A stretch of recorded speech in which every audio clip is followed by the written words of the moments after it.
लद्दाख की ये महान धरती कारगिल विजय के 25 वर्ष पूरे होने की साक्षी बन रही है। कारगिल विजय दिवस हमें बताता है कि राष्ट्र के लिए दिए गए बलिदान अमर होते हैं। दिन, महीने, वर्ष, सदियां गुजरते हैं, सर्दियां भी गुजरती हैं, मौसम भी बदलते हैं, लेकिन राष्ट्र की रक्षा के लिए अपनी जान की बाजी लगाने वालों के नाम अमिट रहते हैं। ये देश हमारी सेना के पराक्रमी महानायकों का सदा सर्वदा ऋणी है। ये देश उनके प्रति कृतज्ञ है। साथियों, मेरा सौभाग्य है कि कारगिल युद्ध के समय मैं एक सामान्य देशवासी के रूप में अपने सैनिकों के बीच था। आज जब मैं फिर करगिल की धरती पर हूं, तो स्वाभाविक है वो स्मृतियां मेरे मन में ताजा हो गई है। मुझे याद है किस तरह हमारी सेनाओं ने इतनी ऊंचाई पर इतने कठिन युद्ध ऑपरेशन को अंजाम दिया था। मैं देश को विजय दिलाने वाले ऐसे सभी शूरवीरों को आदरपूर्वक प्रणाम करता हूं। मैं इन शहीदों को नमन करता हूं जिन्होंने कारगिल में मातृभूमि की रक्षा के लिए अपना सर्वोच्च बलिदान दिया। साथियों, कारगिल में हमने केवल युद्ध नहीं जीता था, हमने सत्य, संयम और सामर्थ्य का अद्भुत परिचय दिया था। आप जानते हैं, भारत उस समय शांति के लिए प्रयास कर रहा था। बदले में पाकिस्तान ने फिर एक बार अपना अविश्वासी चेहरा दिखाया। लेकिन सत्य के सामने असत्य और आतंक की हार हुई। साथियों, पाकिस्तान ने अतीत में जितने भी दुष्प्रयास किए, उसे मुंह की खानी पड़ी है। लेकिन पाकिस्तान ने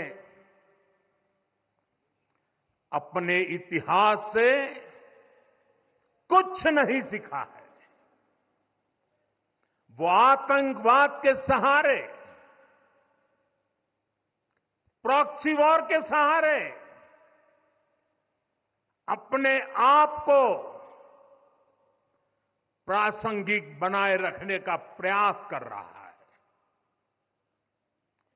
लेकिन आज जब मैं उस जगह से बोल रहा हूं जहां आतंक के आकाओं को मेरी आवाज सीधे सुनाई पड़ रही है। मैं आतंकवाद के इन सरपरस्तों को कहना चाहता हूं कि उनके नापाक मंसूबे कभी कामयाब नहीं होंगे।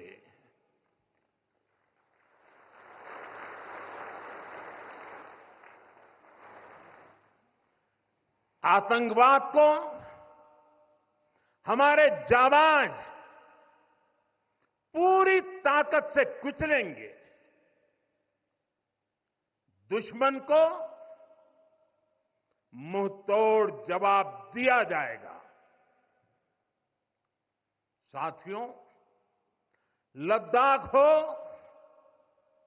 या फिर जम्मू कश्मीर, विकास के सामने आ रही हर चुनौती को भारत परास्त करके ही रहेगा।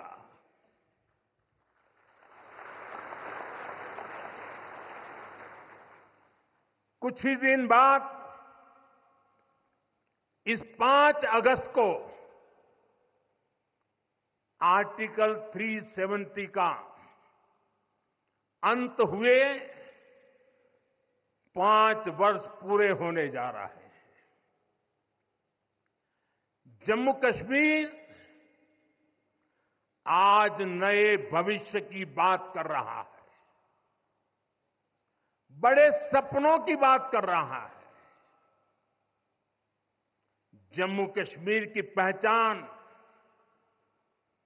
G20 जैसी ग्लोबल समिट की अहम बैठक करने के लिए हो रही है। इंफ्रास्ट्रक्चर डेवलपमेंट के साथ साथ जम्मू कश्मीर, लेह, लद्दाख में टूरिज्म सेक्टर भी तेजी से ग्रो कर रहा है। दशकों बाद कश्मीर में सिनेमा घर खुला है।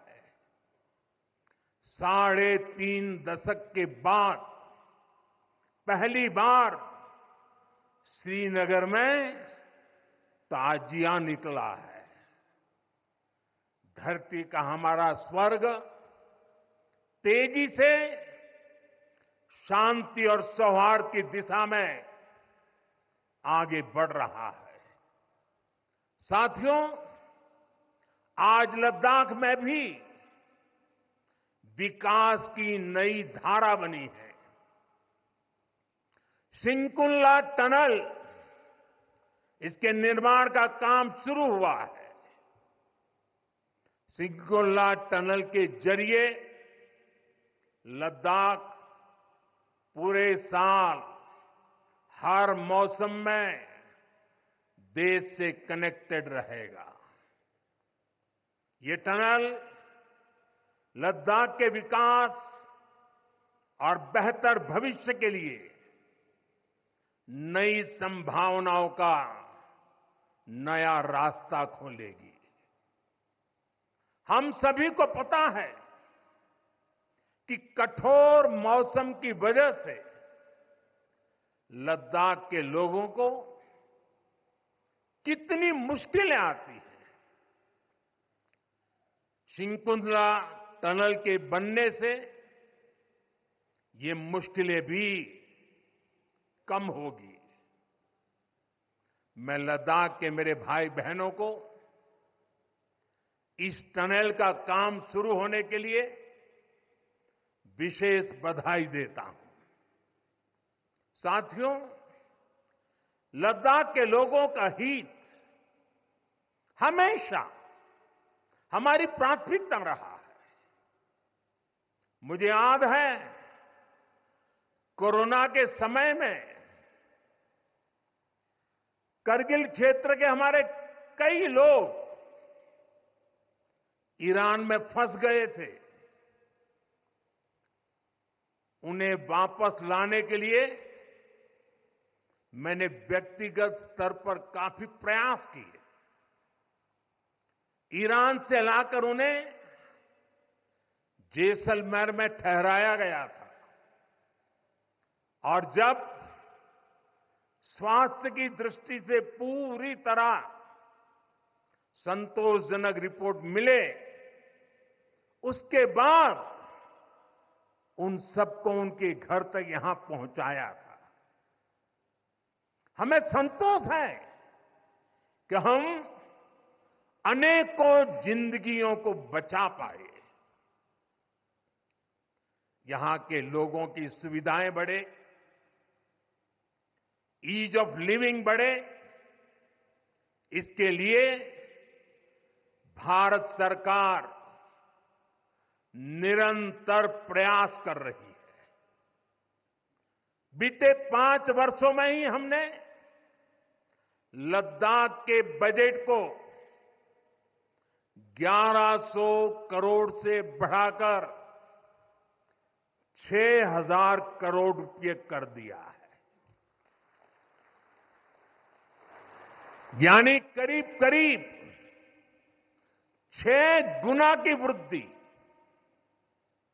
ये पैसा आज लद्दाख के लोगों के विकास में, यहां सुविधाएं बढ़ाने में काम आ रहा है। आप देखिए, सड़क, बिजली, पानी, शिक्षा, पावर सप्लाई, रोजगार, लद्दाख में हर दिशा में दृश्य भी बदल रहा है, परिदृश्य भी बदल रहा है।